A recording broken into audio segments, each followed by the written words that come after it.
মা বোন আমার ভালো করে হাদিসটা শুনবে। ইহুদির বাচ্চারা কত খারাপ ছিল। নবীজি আমার বলছেন ইহুদিরা মিন্স নামক খায়গা অসুখগ্রস্ত মহিলাদের সাথে একত্রে বসে খেত না। ওয়ালামি জামিও হুন্না, তাদেরকে একত্রিত রাখত না, অর্থাৎ বাড়ি থেকে তাদেরকে তাড়িয়ে দিত।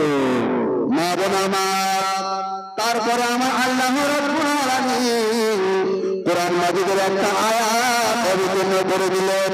হে নবী মুহাম্মদ সাল্লাল্লাহু আলাইহি ওয়াসাল্লাম, ওয়া ইয়াসআলুনাকা আনিল মাহিদ, নবী সাল্লাল্লাহু আলাইহি ওয়াসাল্লাম গো, আপনাকে আপনার উম্মতিরা অর্থাৎ আমার বান্দারা জিজ্ঞেস করে আইনাম অসুখের ব্যাপারে, আপনি বলে দিন কুল হুয়া আযান ফাতাজিলুন নিসা ফিল মাহিদ,